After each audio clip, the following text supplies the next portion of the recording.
और जंगल में जाने से भक्ति होती जी। भजन हो पाता जी। भगवान अगर जंगल में मिलते होते अच्छा। तो बड़े बड़े जानवर जंगल में ही रहते हैं क्या बात कर दी आपने। और चोर भी जंगल में ही रहते हैं, अपना चोरी करते रहते हैं। अच्छा। पर भगवान नहीं मिलते। घर को ही बन बना करके अच्छा। और भगवान का भजन करें तो कल्याण हो जाएगा। संसार में कोई अपना नहीं है, संसार को अपना मानना छोड़ दीजिए। जिस शरीर पर हम लोग इतना घमंड करते हैं, मैं ये मैं वो, मैं मंत्री मैं राजा मैं ये शरीर भी अपना नहीं है। ये शरीर मर जाता है, कोई मरना नहीं चाहता, लेकिन फिर भी हम लोग मर जाते हैं।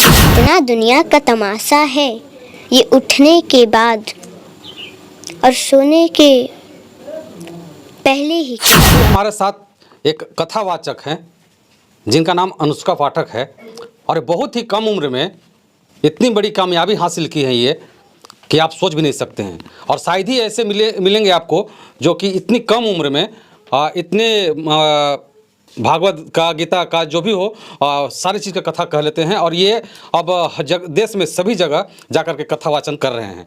हम इनके पास इसलिए आए हैं कि इतनी कम उम्र में इतना कथा वाचक कर लेना बड़ी मुश्किल काम है और जो लोग बड़े बड़े लोग नहीं कर पाते हैं शायद वो इसको कर रहे हैं। सबसे पहले बहुत बहुत स्वागत है हमारे चैनल में आपका। सबसे पहले जी। आपके चैनल से जुड़ी हुई सभी भक्तों को हमारी तरफ से जय श्री कृष्ण, राधे राधे। हम चाहेंगे कि आप अपना नाम खुद से बता दें लोगों को। हमारा नाम अनुष्का पाठक है। अनुष्का पाठक जी, बहुत दिन से मैं आपका वीडियो देख रहा हूँ। कथा वाचक कर लेना कौन कौन सा मतलब गीता भागवत और कौन कौन से कर लेते हैं आप? देखिए, हम श्रीमद् भागवत महापुराण और श्री रामचरितमानस जी की कथा हम कहते हैं। कितनी उम्र हो रही है आपकी? 8 वर्ष। 8 वर्ष हो गए। इतनी कम उम्र में इतने अच्छे ज्ञान कहाँ से सीखा आपने? वो तो सब भगवान की कृपा से। अच्छा। और लोगों के आशीर्वाद से। हम जानना चाहेंगे कि भागवत में कितने अध्याय होते हैं? देखिए, भागवत जी में 335 अध्याय होते हैं। अच्छा। 12 स्कंद होते हैं। अच्छा। और 18,000 श्लोक होते हैं। 18,000 श्लोक होते हैं। हम चाहेंगे कि उसमें से कुछ श्लोक आप सुनाएंगे? जी, सुनाएं। सच्चिदानंद रूपाय विश्वोत्पत्त्यादि हेतवे तापत्रय विनाशाय श्री कृष्णाय वयं नमः। क्या बात है, गजब। जो बड़े बड़े लोग नहीं करते हैं शायद ये 8 साल की बच्ची अनुष्का पाठक जी कर रही हैं। और ये रामचरितमानस के बारे में कुछ बताएंगे आप? जी, देखिए, रामचरितमानस में कहा गया है जी कि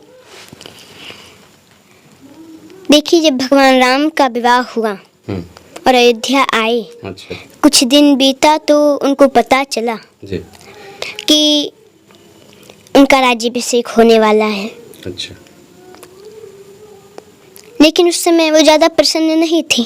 अच्छा, फिर अगले दिन उनको पता चला, अरे नहीं, 14 वर्षों का वनवास मिल गया। लेकिन उस समय उनके मुख पर उदासी भी नहीं थी। अच्छा, प्रसन्नतां यानगताभिषेकतस् तथा न ममले वनवास दुःखतः मुखं भुजश्री रघुनंदनस्य मे सदास्तु सा मंजुल मंगल प्रदा। उनके मुख पर उदासी नहीं थी। अच्छा, अच्छा, इसलिए हमको इससे शिक्षा मिलता है कि हर परिस्थिति में एक समान रहना चाहिए। अच्छा, कोई अगर खुशी की बात हो उसमें ज़्यादा प्रसन्न भी नहीं होना चाहिए। अच्छा, और कोई दुख की बात हो ज़्यादा दुखी भी नहीं होना चाहिए। एक समान हर परिस्थिति में रहना चाहिए। जी। भक्ति को लोग बोला जाता है कि भक्ति कहते हैं कि जंगल में ही एकांत जगह में ही होता है। क्या कहना चाहेंगे? देखिए, ऐसा कुछ नहीं है। अगर जंगल में जाने से भक्ति होती जी, भजन हो पाता, जी, भगवान अगर जंगल में मिलते होते अच्छा, तो बड़े बड़े जानवर जंगल में ही रहते हैं। क्या बात कर दी आपने। और चोर भी जंगल में ही रहते हैं, अपना चोरी करते रहते हैं। अच्छा। पर भगवान नहीं मिलते। अच्छा, चोरी करते करते मर जाते हैं पर नहीं मिलते। नहीं मिलते। घर को ही बन बना करके अच्छा। और भगवान का भजन करें तो कल्याण हो जाएगा। भगवान अवश्य हम लोगों को अपना लेंगे। अच्छा। एक बाबा हैं धीरेन्द्र शास्त्री बाबा बागेश्वर महाराज, जानते हैं उनको? जी। जो उनका कहा जाता है कि वो पर्चा निकालते हैं, लोगों को सामने से रहते हैं, उनके दिमाग को पढ़ लेते हैं, पर्चा निकाल देते हैं। उस पर आपकी क्या राय है? धीरेन्द्र शास्त्री के बारे में आपकी क्या राय है? देखिए, उन पे तो हनुमान जी महाराज की कृपा है। अच्छा। कई लोग तो उनको कह रहे हैं ढोंगी हैं, हाँ। पाखंडी हैं, पर ऐसा कुछ नहीं है। अच्छा। वो तो भगवान की कृपा है। अच्छा। और भगवान की कृपा हो जाए तो क्या नहीं हो सकता। सही बात। जो लंगड़ा होता है वो पर्वत लांग जाता है। अच्छा। जो बोल नहीं पाता गूंगा है वो बोलने लगता है। तो भगवान की कृपा से क्या नहीं हो सकता। बाबा धीरेन्द्र शास्त्री कहते हैं कि हमें हिंदू राष्ट्र बनाना है। क्या हिंदू राष्ट्र बनाना चाहिए? और अगर हिंदू राष्ट्र बनाना है तो भारत के लोगों को क्या करना चाहिए? देखिए, वो तो बिल्कुल सही कहते हैं। अच्छा। हिंदू राष्ट्र होना चाहिए। अच्छा। पर सिर्फ उनके चाहने से नहीं हो सकता। अच्छा। जब सभी चाहें कि हिंदू राष्ट्र हो तभी हो सकता है। और उसके लिए लोगों को सीखा रखना, चुरखी रखना अच्छा। और चंदन लगाना आवश्यक है। अच्छा। और नित्य हनुमान चालीसा पढ़ें। अच्छा। तो ही हिंदू राष्ट्र संभव हो सकता है, नहीं तो सिर्फ उनके चाहने से तो हो नहीं सकता। इसलिए सभी को ऐसा करना चाहिए। जी, ऐसा करना चाहिए। आप जब प्रवचन करने जाती हैं वहाँ पे बहुत सारे लोगों का भीड़ लगा हुआ रहता है, 10,000 50,000 लाखों में लोगों का भीड़ रहता है। उस समय आपको घबराहट नहीं होती है कि इतने लोगों को हमको बताना है, सिखाना है, बताना है सत्संग के बारे में या फिर कथा कह के सुनाना है? उस समय कैसा लगता है आपको? अच्छा लगता है। घबराहट नहीं होती है? भगवान का कथा सुनाने में कैसी घबराहट। क्या बात है, गजब।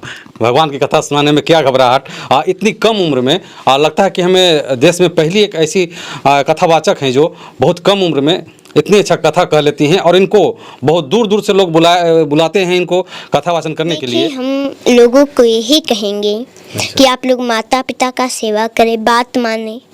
और जब सुबह में उठें तो सबसे पहले अपना हस्तरेखा देखें। अच्छा। और फिर धरती माता को प्रणाम करें। अच्छा।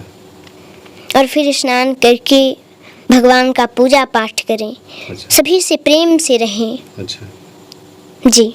अनुष्का पाठक जी, कुछ आप ऐसा बताएं जिससे लोगों का कल्याण हो, मानव कल्याण हेतु आप कुछ बताएं ऐसा। देखिए, आत्मदेव जी धुंधकारी की दुष्टता से बहुत परेशान थे। अच्छा। एक दिन धुंधकारी आया, आत्मदेव जी समझाने लगे, धुंधकारी मारने दौड़ा। अच्छा। वहाँ से भागे आत्मदेव जी तो जाकर धुंधकारी सो गया। अच्छा। और आत्मदेव जी बैठकर रो रहे थे। कहीं से गोकर्ण जी आए, बोले कि पिताजी आप दुखी क्यों हैं? अच्छा। क्या बात है, हमको बताइए।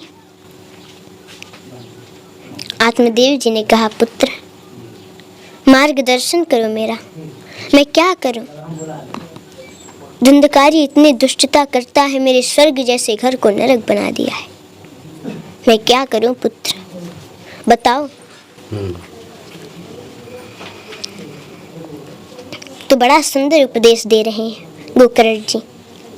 हे पिताजी, देहे स्थिमान् सरुधिरे अभिमतिं त्यजत्वं चायासतादिषु सदा ममतं विमुञ्च पश्यामि संजगदिदं क्षणभङ्गनिष्ठं वैराग्यरागरसिको भवभक्तिनिष्ठ।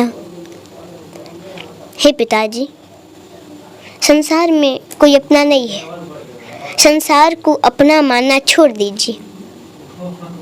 जिस शरीर पर हम लोग इतना घमंड करते हैं, मैं ये, मैं वो, मैं मंत्री, मैं राजा, मैं ये शरीर भी अपना नहीं है।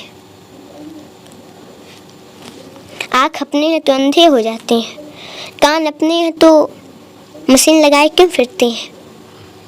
नासिका भी कभी कभी सूंघना बंद कर देती है। अपने होते तो रोक लेते। ये शरीर मर जाता है, कोई मरना नहीं चाहता, लेकिन फिर भी हम लोग मर जाते हैं। अगर ये शरीर अपना होता तो मरने से रोक लेते, लेकिन नहीं रोक पाते।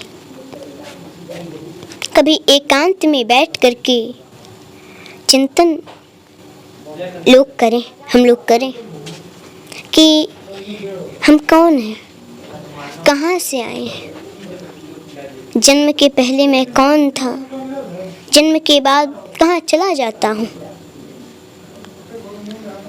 ये जितना दुनिया का तमाशा है, ये उठने के बाद और सोने के पहले ही क्यों?